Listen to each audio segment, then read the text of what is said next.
बांदर, very good. और तोता उड़ता है, मैंने करके उड़ता है ना, घोड़ा, वेरी गुड। अच्छा जी, अच्छा और केड़े जानवर हैगा? ठीक है, और जानवर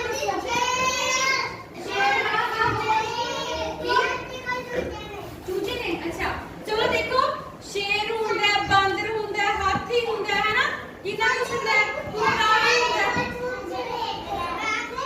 आज मैं तुहानू एवें दसांगी कि केड़ा जानवर या पंछी कित्थे रहिंदा है, ठीक है? एवें दसो पंछी दे घर नू की कहंदे ने? नो, पंछी की बनांदे ने रहंदे ने? नो नो, देखो वेरी गुड, की बनांदे ने? वेरी गुड, आलना है ना। ए देखो ए की है, की है आलना, घोंसला है ना। दिख रहे सब लोग? दिख रहे सब लोग? Very good. अच्छा ਇਹਦੇ ਵਿੱਚ ਕੌਣ ਰਹਿੰਦਾ ਹੈ? ਕਰਾਂਗੇ ਕਿ ਕਿਹੜਾ ਜਾਨਵਰ ਜਾਂ ਪੰਛੀ ਕਿੱਥੇ ਰਹਿੰਦਾ ਹੈ। ਪੰਛੀਆਂ ਦਾ ਘਰ ਕਿਹੜਾ ਹੁੰਦਾ ਹੈ? ਜਦੋਂ ਮੈਂ ਪੁੱਛਾਂਗੀ ਉਸੇ ਦੇਖੋ ਚਿੜੀ ਕਿੱਥੇ ਰਹਿੰਦੀ ਆ? ਆਲਣਾ ਹੈ ਨਾ, ਇਹ ਸੀਗਾ है ना। ਇਹਨੂੰ ਕੀ ਕਹਿੰਦੇ ਨੇ? ਆਲਣਾ, ਵੈਰੀ ਗੁੱਡ। ਅੱਛਾ ਹੁਣ ਮੈਨੂੰ ਇਹ ਦੱਸੋ ਸ਼ੇਰ ਕਿੱਥੇ ਰਹਿੰਦਾ ਹੈ? ਅੱਛਾ ਇਹ ਕੌਣ ਹੈ? ਸ਼ੇਰ ਇਹ ਕਿੱਥੇ ਰਹਿੰਦਾ ਹੈ? ਅੱਛਾ ਤੁਹਾਨੂੰ ਤਾਂ ਪਹਿਲਾਂ ਤੋਂ ਹੀ ਪਤਾ था। ਇਹ ਕੀ ਹੈ? ਗੁਫਾ ਹੈ ਨਾ। ਕੀ ਹੈ ਇਹ? ਇਹਨੂੰ ਕੀ ਕਹਿੰਦੇ ਨੇ? ਕੇਵ, ਠੀਕ ਹੈ। ਕੀ ਕਹਿੰਦੇ ਨੇ? केव, ठीक है। Okay very good. अच्छा तुम कितने स्पाइडर वेब देखी है? मकड़ी, मकड़ी देखी है? मकड़ी कितनी कितनी देखी है?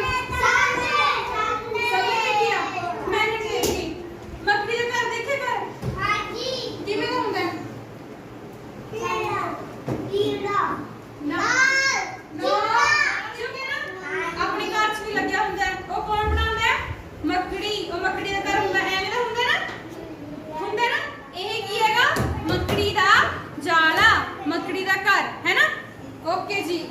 ਅੱਛਾ ਮੈਨੂੰ ਇਹ ਦੱਸੋ ਡੱਡੂ ਮੱਛੀਆਂ ਕਿੱਥੇ ਰਹਿੰਦੇ ਨੇ?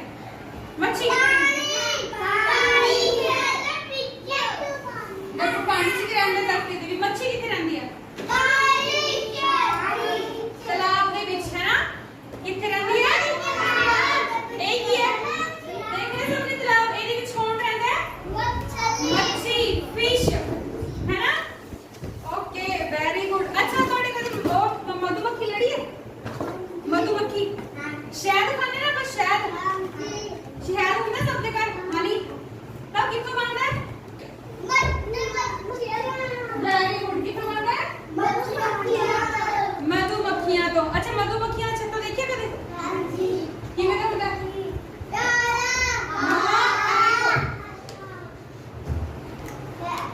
दिख रहे? एक ही है मधुमक्खियां ਦਾ ਛੱਤਾ, ਬਿਹੀਵ ਕਹਿੰਦੇ ਨੇ ਇਹਨੂੰ, ਠੀਕ ਹੈ। ਬਿਹੀਵ ਕੀ ਹੈ ਇਹ? ਇਹਦੇ ਵਿੱਚ ਕੌਣ ਰਹਿੰਦਾ ਹੈ? ਮਧੂਮੱਖੀਆਂ। ਮਧੂਮੱਖੀਆਂ ਕੀ ਕਰਦੀਆਂ ਨੇ ਫਿਰ? ਸ਼ਹਿਦ ਬਣਾਉਂਦੀਆਂ ਨੇ। ਜਦੋਂ ਆਪਣੀ ਖੰਘ ਹੋ ਜਾਂਦੀ ਹੈ ਸ਼ਹਿਦ ਲੈਂਦੇ ਆ ਨਾ, ਮਿੱਠਾ ਮਿੱਠਾ ਟੇਸਟੀ ਹੈ ਨਾ। Very good. ਅੱਗੇ ਦੇਖੋ ਘੋੜਾ ਕਿੱਥੇ ਰਹਿੰਦਾ? ਘੋੜਾ नो गुफा का शेर रहंदा तबेले च। किथे रहंदा? तबेला किवें दा हुंदा? देखो एवें दा दिख रहा सब नूं? तबेला दिख रहा सब नूं? ਇਹਨੂੰ ਹੋਰ ਕੀ ਕਹਿੰਦੇ ਨੇ? ਸਟੇਬਲ। ਕੀ ਕਹਿੰਦੇ ਨੇ? Very good. ਅੱਛਾ ਹੁਣ ਮੈਂ ਤੁਹਾਨੂੰ ਪੁੱਛ ਰਹੀ ਹਾਂ ਕਿਸੇ ਦਾ ਚੈਪਟਰ ਤੁਸੀਂ ਦੱਸੋ, ਠੀਕ ਹੈ। शेर किथे रहंदा है? गुफा में। Very good. चिड़िया किथे रहंदी है? आलड़े च। Very good. घोंसला कहंदे ने तुसी, है ना। अच्छा जी घोड़ा किथे रहंदा है? करेले च। नहीं तबेले च। करेला नहीं हुंदा, तबेला। की हुंदा है? तबेला। अच्छा जी वेरी गुड। अच्छा मच्छी किथे रहंदी है? पानी तालाब। हाँ, वो दिश भी रहंदी है। अच्छा मजा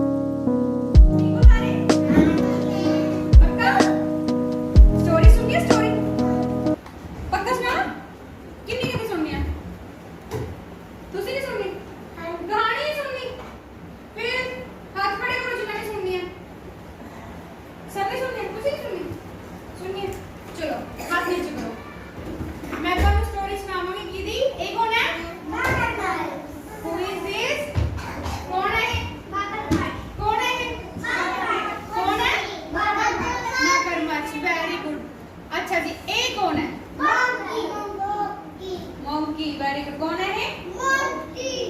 वेरी गुड।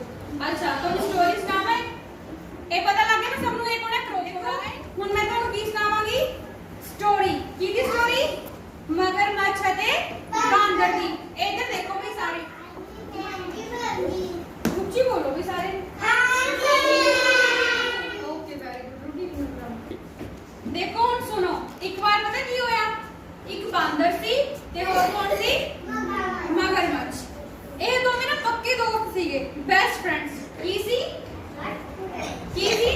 ठीक है, बांदर ते मगरमच्छ कौन सी? पक्के दोस्त। बांदर ना जामना के दरख्त ते रहंदा हुंदा सी। जामना खाधी ना सबने? जामना दे दरख्त ना बहुत वड्डियां वड्डियां मिठियां मिठियां जामना लगदी हुंदी सी। अच्छा जी, नानी के खांदी सी। Very good. हां पहले मेरी गल सुनो सारे। ते फिर पता की होया, जेड़ा बांदर सी ना ओ डेली मगरमच्छ नु की दिंदा हुंदा सी? जामना। ਤਾਂ ਫਿਰ ਜਿਹੜਾ ਮਗਰਮੱਛ ਹੁੰਦਾ ਸੀ ਉਹ ਜਾਮਣਾ ਨੂੰ ਕਿੱਥੇ ਲੈ ਕੇ ਜਾਂਦਾ ਹੁੰਦਾ ਸੀ? ਆਪਣੀ ਵਾਈਫ ਕੋਲ, ਆਪਣੀ ਘਰ ਵਾਲੀ ਕੋਲ, ਹੈ ਨਾ? ਤਾਂ ਫਿਰ ਉਹਦੀ ਘਰ ਵਾਲੀ ਜਾਮਣਾ ਨੂੰ ਬਹੁਤ ਖੁਸ਼ ਹੋ ਕੇ ਖਾਂਦੀ ਸੀ। ਉਹਨੂੰ ਜਾਮਣਾ ਬਹੁਤ ਜ਼ਿਆਦਾ ਮਿੱਠੀਆਂ ਲੱਗਦੀਆਂ ਹੁੰਦੀਆਂ ਸੀ, ਪਤਾ? ਤਾਂ ਫਿਰ ਕੀ ਹੋਇਆ, ਉਹਦੀ ਵਾਈਫ ਨੇ ਨਾ ਇੱਕ ਦਿਨ ਉਹਦੀ ਘਰ ਵਾਲੀ ਨੇ ਮਗਰਮੱਛ ਨੂੰ ਕਿਹਾ ਕਿ ਬਾਂਦਰ ਜਿਹੜੇ ਜਾਮਣਾ ਦਿੰਦਾ ਕਿੰਨੀਆਂ ਮਿੱਠੀਆਂ ਨੇ। ਹੈ ਨਾ? ਵਾਲੀ ਨੇ ਉਹਨੂੰ ਕੀ ਕਿਹਾ ਕਿ ਜੇ ਬਾਂਦਰ ਇੰਨੀਆਂ ਮਿੱਠੀਆਂ ਮਿੱਠੀਆਂ ਜਾਮਣਾ ਦਿੰਦਾ ਤਾਂ ਫਿਰ ਬਾਂਦਰ ਦਾ ਦਿਲ ਕਿੰਨਾ ਮਿੱਠਾ ਹੋਊਗਾ। ਤਾਂ ਉਹ ਕਹਿੰਦੀ ਮੈਂ ਤਾਂ ਬਾਂਦਰ ਨੂੰ ਖਾਊਂਗੀ। क्यों खाओगी? क्योंकि वो जामना मिठा दिला था, वो भी कितना मिठा होगा, है ना? तो फिर मगरमच्छ है ना अपने दोस्त ਨੂੰ ਝੂਠ ਬੋਲਦਾ ਹੈ, ਕਹਿੰਦਾ ਚੱਲ ਅੱਜ ਆਪਾਂ ਘੁੰਮਣ ਚੱਲਦੇ ਆਂ। ਕੀ ਕਹਿੰਦਾ? ਘੁੰਮਣ। ਹਾਂ ਘੁੰਮਣ ਚੱਲਦੇ ਆਂ, ਹੈ ਨਾ? ਤਾਂ ਫਿਰ ਉਹਨੂੰ ਘੁੰਮਣ ਲੈ ਕੇ ਜਾਂਦਾ ਪਾਣੀ ਦੇ ਵਿੱਚ, ਦਰਿਆ ਦੇ ਵਿੱਚ। ਤਾਂ ਫਿਰ ਰਾਸਤੇ ਵਿੱਚ ਉਹਨੂੰ ਕਹਿੰਦਾ ਕਿ ਮੈਂ ਤੈਨੂੰ ਝੂਠ ਬੋਲ ਕੇ ਲੈ ਕੇ ਆਇਆ, ਮੈਂ ਤੈਨੂੰ ਕੋਈ ਨਹੀਂ ਘੁਮਾਉਣ ਲੈ ਕੇ ਜਾਣਾ। ਮੈਂ ਤਾਂ ਕਹਿੰਦਾ ਤੇਰਾ ਦਿਲ ਖਾਣਾ ਹੈ, ਉਹ ਮੇਰੀ ਵਾਈਫ ਨੂੰ ਤੇਰਾ ਦਿਲ ਦੇਣਾ ਹੈਗਾ, ਹੈ ਨਾ? ਵੀ ਮੇਰੀ ਵਾਈਫ ਤੈਨੂੰ ਖਾਣਾ ਚਾਹੁੰਦੀ ਹੈਗੀ ਤੇ ਉਹ ਤੈਨੂੰ ਖਾ ਜੂਗੀ ਤੇ ਤੂੰ ਮਰ ਜਾਏਗਾ, ਪਤਾ? ਐਵੇਂ ਕਿਹਾ ਸੀ ਉਹਨੇ। ਤਾਂ ਫਿਰ ਬਾਂਦਰ ਨਾ ਬਹੁਤ ਜ਼ਿਆਦਾ ਤੇਜ਼ ਸੀਗਾ, ਬਹੁਤ ਚਲਾਕ ਸੀਗਾ। ਉਹਨੇ ਪਤਾ ਕੀ ਕੀਤਾ, ਉਹਨੇ ਮਗਰਮੱਛ ਨੂੰ ਕਿਹਾ ਕਿ ਮੈਂ ਆਪਣਾ ਦਿਲ ਨਾ ਉੱਥੇ ਕੋਲ ਲੈ, ਆਪਣੇ ਦਰਖਤ ਤੇ ਕੋਲ ਲੈ, ਜਾਮਣਾ ਵਾਲੇ ਦਰਖਤ ਤੇ, ਕਿ ਤੂੰ ਮੈਨੂੰ ਮਗਰਮੱਛ ਨਾਲ ਦਰਖਤ ਕੋਲ ਚਲਾ ਗਿਆ। ਠੀਕ ਹੈ? ਤਾਂ ਫਿਰ ਉਹ ਛਾਲ ਮਾਰ ਕੇ, ਬਾਂਦਰ ਛਾਲਾਂ ਮਾਰਦੇ ਨੇ ਨਾ, ਕਿਵੇਂ ਮਾਰਦੇ ਹੁੰਦੇ ਨੇ ਛਾਲ? ਹਾਂ ਵੈਰੀ ਗੁੱਡ, ਬਸੀਗਾ। ਤਾਂ ਉਹ ਛਾਲ ਮਾਰ ਕੇ ਫਟਾਫਟ ਦਰਖਤ ਦੇ ਉੱਪਰ ਚੜ ਗਿਆ। ਤਾਂ ਫਿਰ ਉਹਨੇ ਮਗਰਮੱਛ ਨੂੰ ਕੀ ਕਿਹਾ ਕਿ ਪਰਾਂ ਭੱਜ ਜਾ, ਕਹਿੰਦੀ ਮੈਂ ਨਹੀਂ ਬੋਲਣਾ ਤੇਰੇ ਨਾਲ, ਵੀ ਤੂੰ ਤਾਂ ਮੈਨੂੰ ਚਲਾਕੀਆਂ ਕਰਦਾ ਸੀ, ਮੈਨੂੰ ਮਾਰਨਾ ਚਾਹੁੰਦਾ ਸੀਗਾ, ਹੈ ਨਾ? ਮੈਂ ਨਹੀਂ ਕਹਿੰਦਾ ਤੇਰੇ ਨਾਲ ਗੱਲ ਕਰਨੀ, ਅੱਜ ਤੋਂ ਬਾਅਦ ਆਪਾਂ ਦੋਸਤ ਨਹੀਂ ਰਹੇ। ਠੀਕ ਹੈ? ਕੀ ਨਹੀਂ ਰਹੇ? ਦੋਸਤ। ਹਾਂ। ਤਾਂ ਫਿਰ ਬਾਂਦਰ ਉਹਦੇ ਨਾਲ ਗੁੱਸਾ ਹੋ ਗਿਆ, ਤੁਹਾਨੂੰ ਪਤਾ? ਫਿਰ ਉਹ ਕਦੇ ਵੀ ਨਹੀਂ ਬੋਲੇ ਆਪਸ ਚ। ਤਾਂ ਫਿਰ ਦੱਸੋ ਬਾਂਦਰ ਜ਼ਿਆਦਾ ਸਿਆਣਾ ਸੀ ਜਾਂ ਫਿਰ ਮਗਰਮੱਛ? ਬਾਂਦਰ। ਕੌਣ ਸਿਆਣਾ ਸੀ? ਬਾਂਦਰ। Very good. ਤਾਂ ਬਾਂਦਰ ਨੇ ਆਪਣੀ ਜਾਨ ਬਚਾ ਲਈ। ਤਾਂ ਆਪਾਂ ਨੂੰ ਮੋਰਲ ਕੀ ਮਿਲਦਾ ਕਿ ਆਪਾਂ ਨੂੰ ਮਤਲਬੀ ਦੋਸਤਾਂ ਤੋਂ ਜਾਂ ਫਿਰ ਗੰਦੇ ਬੱਚਿਆਂ ਤੋਂ ਦੂਰ ਰਹਿਣਾ ਚਾਹੀਦਾ ਹੈ। ਕਿਤੋਂ ਦੂਰ ਰਹਿਣਾ ਚਾਹੀਦਾ ਹੈ? ਗੰਦੇ ਬੱਚਿਆਂ ਤੋਂ। ਹੁਣ ਤੁਸੀਂ ਦੱਸੋ ਮੈਨੂੰ ਗੰਦੇ ਬੱਚੇ ਜਾਂ ਸੋਹਣੇ ਬੱਚੇ ਹੋ? ਸਾਰੇ। ਹਾਂਜੀ। ਅੱਛਾ ਮੈਂ ਤੁਹਾਡੇ ਤੋਂ ਕੁਐਸਚਨ ਪੁੱਛਾਂ, ਮੈਨੂੰ ਐਵੇਂ ਦੱਸੋ ਬਾਂਦਰ ਤੇ ਮਗਰਮੱਛ ਕੀ ਸੀ? ਦੋਸਤ। ਕੀ ਸੀ? ਦੋਸਤ। Very good. ਅੱਛਾ ਕਿੰਨੇ ਜਾਮਣਾ ਬਾਂਦਰ ਨੂੰ ਕਿੰਨੇ ਮੰਗਵਾਇਆ ਸੀ ਬਾਂਦਰ ਨੂੰ ਖਾਣਾ? ਕਿੰਨੇ ਕਿਹਾ ਸੀ? ਮਗਰਮੱਛ ਦੀ